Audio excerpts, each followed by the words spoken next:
A lot of us who live around the Peoria area hear this all the time from friends of ours who come from bigger cities like Chicago or St. Louis or Indianapolis. They always go, well, what's there to do in Peoria? There's nothing to do in Peoria. And some people in Peoria who say that. And some people in Peoria do that. We're going to talk to a lifelong Peoria resident who says that's garbage, so much so that she wrote a book called 100 Things to Do in Peoria Before You Die. We're going to talk to Molly Cruzen Bishop in just a second because John and Nancy are still talking.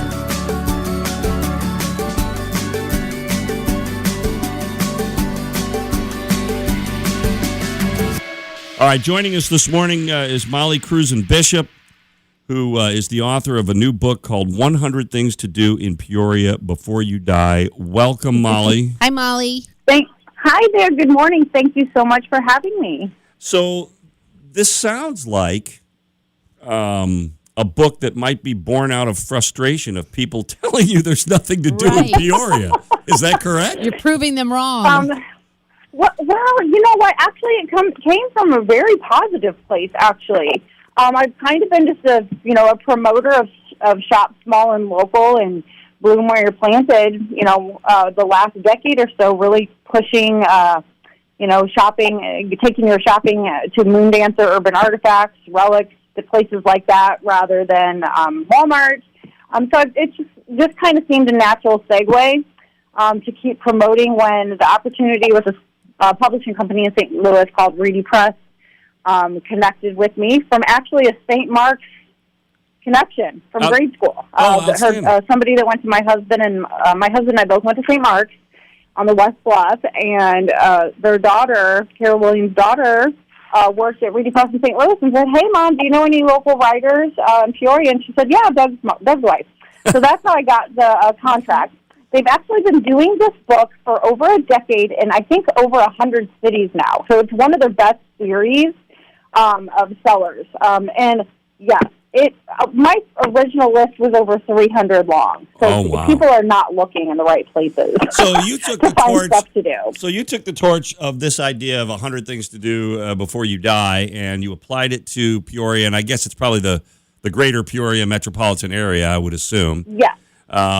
And you said, okay, we're going to dig in. So you started with 300 things to do before you die, and you whittled that down to 100. What does it take to kind of become one of your top 100? What are the things that you are most interested in? So there's the 100 vignettes. So I had to get those 300 down to 100 that got, a page dedicated to them. And it was very hard because I have all the opportunity in the world to promote as many small and local and festivals and things like that in the book. So I had to really do my due diligence. Enduring, so things that have been around for a long time, like Moondancer, Urban Artifacts, things like that definitely made the list of small and local shops. The Peoria Riverfront Museum, and then there's... But the good thing is that with each vignette, there's another page to the right or below it that has a section of honorable mentions. So, like, for example, for the coffee shops, I have Cafe Santa Rosa and One World are two of my favorites. But I love Leaves and Beans just as much. So how did I pick? So I got to mention, I think, a dozen more coffee shops to the right of Cafe Santa Rosa. So I was able to throw in a lot more than just 100 vignettes. So this is really just subjective. This is really just your opinion. You're not even taking polls or anything. This is just like, these are the 100 things that I love most. This is the coffee shop I love. I did a little bit of crowdsourcing, not anonymously, but like they didn't really know what it was for on Facebook. Talked to my husband, talked to a couple friends, but mostly it was me. And then also doing my research. And then I know the pulse of Peoria pretty well as far as small and local, and then the festivals. I've been around here 50 years. I'm 50 years old now. I lived in Peoria County my whole life. I grew up on the West Bluff. So and really, I know the West Bluff, West Peoria, and downtown like the back of my hand, So it was not... It was hard who got the 100. I got it. So, for instance, the Nut House was one of the original 100, and they literally closed after I already turned my manuscript in to the publisher, but there was a lot of editing for the next 2 months. So I was able to get Jackson Adams into there that kind of replaced the Nut House. Well, that's nice. Because I wanted to stay in the same area. I'm like, oh, the Nut House, how can that be? You know, so I was able to get a few new ones in there. But yeah, there's stuff in there that's also anything within an hour of Peoria. So we're talking with Molly Cruzen Bishop. She's written a book called 100 Things to Do in Peoria Before You Die. And obviously, you're a very huge promoter of local business, which is very, very cool. Outside of businesses, Molly, what's the kind of stuff that your book centers on? Okay, there's a section on social and cultural. There's a section on outdoors, all kinds of stuff. There's 5 main sections. We have over a 9,000-acre park system, which is one of the biggest park systems in the Midwest. So there's a lot of the different kinds of parks we have highlighted. I have, like, Wildlife Prairie Park in there, the Wizard of Oz Fest in Mapleton, East Peoria Festival of Lights. There's so anything within an hour. You know, the East Peoria Festival of Lights, you know, that had to be mentioned because it's a national award-winning.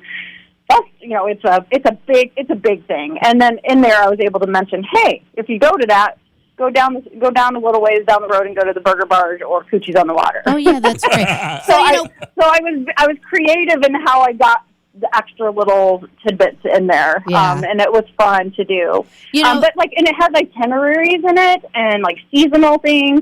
One of the seasonal things I think was I said, hey, go to breakfast at One World, go to the Moss Avenue sale. I mean, really great for tourists, just bringing tourists in. Because when you go to a new town, you're like, well, I want to talk to locals because locals know all the best places to go. And, you know, it's not always on TripAdvisor. Absolutely. So this is almost just your tourist guide that you need if you're coming into the Peoria area because you do hear, well, what do you do in Peoria? But this has just got the whole list and you're a local. You're kind of the go-to local for that. So the book's been out for a little bit. Are you now starting to get to the point where people are emailing you, calling you, and saying, you forgot this, Molly. You forgot this, Molly.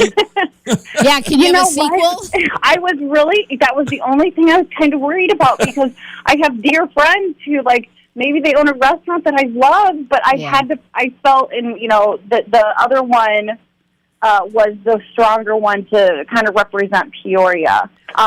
You know, so I felt, you know, some of the parts were difficult to decide, okay, which one gets the lead here. But I was trying to think from a perspective of anyone coming from California, New York, anyone that comes to visit this, the realtors use this phrase all the time, so it's not mine originally, but Peoria is a metropolitan city with a small town feel, but there is a lot more to do than everyone thinks it is. And I think when people go through the book and they look at all the different festivals and concerts and cultural things and places, and you see it in one place, I think you can kind of see there's actually quite a few places to eat downtown. Bed and Isaac's, Blue Dust Tavern, the Sugar, you know, and Zion. Like there's so much to do. So I think the best blessing about this is that people that lived here the whole life can rediscover some of the joy and love that they used to have, or maybe could, you know, get some a better appreciation and gratitude for all the things we have here.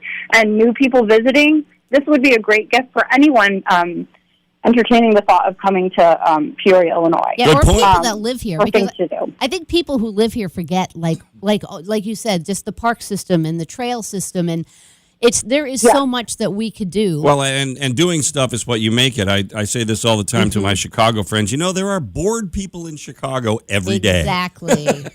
And I just can't even imagine, you know, and my parents, and the dedication of my book, you know, I dedicate to my parents who were the biggest proponents of bloom where you're planted. You know, you might not. Did I imagine myself living in Peoria, Illinois my entire adult life? I did not. Yeah. I mean, I didn't. But I'm here, and, you know, when I hit 40 a decade ago, I'm like, you know what, I'm going to bloom where I'm planted, and I'm going to love the hell out of this town. Yeah, that's pretty much what I've been doing. Yeah, I love that. And I feel very, you know, protective of the Peoria area. I love it very much, and the dedication, I say, you know, Peoria, you're the city that has my heart and soul forever. I don't think I could ever live anywhere in any other area. That's really cool to say. I mean, and I'm a bloom where you're planted guy too. That was always my mother's thing. I think maybe that comes from our Irish roots. Maybe, Molly. I think that's probably does absolutely because everybody got tossed on a boat in Ireland and sent across the world. And here's where we know. Yeah, 3 of my mom's grandparents were born in Ireland. Yeah. So yeah, this would be a great gift for Christmas coming Absolutely, up. I mean, for sure. I mean, I could just see myself getting this for Bruce and I. My husband and I are empty nesters now. This could be like a bucket list thing. Like, let's go through the list. Absolutely. There's a little bucket on the front. Yeah, there is a bucket. There is a little bucket, and then there's a picture of the bridge with the lights on the front by a local photographer, by Nicholas Windsor the second, and you tend to get in the same habits. Like what I'm saying is, like my husband and I have lived here for 25 years. Yeah, and an exciting day for you guys is going to Costco, right? Yeah, I mean, you get in the same habits, but this might get you out of the habits and try new things. So I'll give you one example. So, like, I take you out of Peoria, actually, but it's the Peoria area, like we said. One of the best antique shops anywhere I've ever been, hands down, is Little Shop of Hoarders in Chillicothe. I mean, they have some high-end, they have things in all price ranges, an eclectic collection, changing in and out all the time, and that's just one. Okay, all right, good to know. And then, let me see something in Peoria. And then, like, you can't beat the chicken tenders at One World. I mean, they are hand-breaded, and All right. Well, I always ask people about food references, yeah, so I'll just call up there's Molly. There's a lot of food in here. That was one of my bigger sections. So, I'm a foodie. Please start picking random dates nights. Just one a month. Go through the list of bars and restaurants and pick one. Oh, one of my favorite ones in there is Mike's Tavern in West Peoria. Classic. My friends own it. Mike's is a classic. Okay. So when we first and we have some classic guys owning it now. We have Mark. I think it's Mark Donahue and Bobby Bullock. Outstanding. We first moved to Peoria. When we first moved to Peoria, we bought a house there in Madison Manor on Moss Avenue, and one of the first places that I ended up at, just from some folks from St. Mark's, was Mike's Tavern. Okay. I was like, okay, I all of a sudden get this town. Understand? Exactly. And I have a list for, a lot of the taverns that are in that West Peoria in downtown area for those that are like to party like a rock star, Right. So. That's true. So Molly Cruzen Bishop has written this book. It's 100 Things to Do in Peoria Before You Die. This is her 3rd book. And I'm looking at this, and I know your family, and you've got 5 kids, you got grandkids. Where are you finding time? Where are you finding time to write 3 books? Oh my gosh! Writing is my passion. It's just what I love to do. I call myself a wordsmith. I love telling stories. This is just kind of breaking it down into little pieces, vignettes, little tiny stories about Peoria and some of the many things we have to offer. I just squeeze it in. It's just a priority. I work a couple part-time jobs because I get bored easy, so I can't do the 9 to 5, 40 hours a week. I can't do that. I wish I could. It would just make life a little more simple, but I can't. So I work part-time at the Chillicothe Chamber. I work for the GAR Hall on Hamilton and downtown Peoria. I'm the rental manager, and then I do writing for magazine and books. Yep. Do you do fiction at all? Do you write any fiction, or is it just... I do. I do, actually. So this book is leading up to my next one, which is WIP, my work in process. It's going to be historic fiction. And it's based on an Irish girl that comes to Peoria in the whiskey days. Okay. Nice. So loosely based off some of my family history. And I had my great-grandma, her name was Kate Nolan. She and 4 of her siblings, as young adults, some were teens and in their early 20s, all came from County Kilkenny. Awesome. That's good. That sounds like a great story. Ireland in the 1870s. So it's loosely based off of what I imagine they were experiencing here. So I will tell you this. If you need a shirtless male model for the cover, I'll volunteer.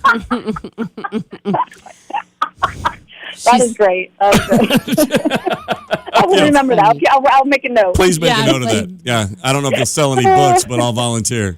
You know what? In all seriousness, this book and books like it, the 100 Things to Do in Peoria Before You Die, it can cause people. It can break down a wall that can cause people to not come to a city. So it's kind of like the ladies who were doing that vlog and the page about the real estate, and the houses are inexpensive here. You should come here. And lots of people have kind of relocated here because we're in that you can work from anywhere mentality now. And if people can see this book and they hear about Peoria, then they see this book and then they'll go, you know what? Let's do it. Let's pull the trigger and go. And that just makes our city better, right? Yes, and I'm actually hoping to get the book into some local. I need to make some connections, but I would love to find a few local bookstores or coffee shops or anywhere that sells books in St. Louis, Chicago, Springfield, Bloomington. So anybody who has any connections to some small business owners there, hit me up. It's a great idea. All right, one last question. One last question. Here comes Christmas. We need stocking stuffers. Where do we get your book? Oh my goodness. Okay, so the book is $18. And I'm going to be very careful because I don't want to miss anyone. You can buy the book, of course, online at Reedy Press, but locally you can buy it at Urban Artifacts, Moon Dancer, Vanilla Sugar, Relics, Peoria Book Rack. I'm going to be in the holiday pop-up shop starting Friday at the Grand Prairie. Nice. Little Shop of Hoarders, Stems by Ellison, Cranberry Creek. And I'm sure there's a couple more that are just not popping in my head right now. You can also, Barnes & Noble. Yeah, that was trippy. Walking into Barnes & Noble and your book's on there, I had no idea. I'm like, wow, that's cool. That's a nice thing. Yeah, so I have a few events coming up. I think I have 6 events so far. Next Wednesday, I'm the guest speaker and selling and signing at the Peoria Area Association of Realtors on Wednesday. Thursday morning, it's open to the public at Cafe Santa Rosa from 8:30 to 10. The first 25 people that come get a free book, and I will sign it. All right, that is so cool. I love that. Next Thursday morning at Cafe Santa Rosa. Well, best of luck to you in all of this. And and I was perusing through it the first time and looking at things, and I know you meant to include with 100 Things to Do in Peoria Before You Die. Listen to John and Nancy. I'm sure you meant to put it in there. It's just a slight oversight. We can probably, maybe in printing too, we can figure that out. But what a delight to have you on the podcast for a minute, Molly, and best of luck for you. This is really cool. I love it. Thank you. Great idea. You're promoting. This is a really fun little note to sign off on. My daughter, I have an adult daughter, Amanda. One of her friends went in Castle's patio on the other day, and she walked in and said there was my book on every single table in the joint. I couldn't believe it. I love it. That's better than I love it too. That's better than the cheese dip, right? The cheese dip is so good. Molly, thank you so much, and have yourself a wonderful day, and we'll be looking for much success from your book. I love that. Thanks, Molly. Thanks, guys. I see you later. Bye. Remember, one of the great things to always do in Peoria is to listen to the John and Nancy Are Still Talking podcast, because if you keep listening, we will keep talking. See you next time. Bye.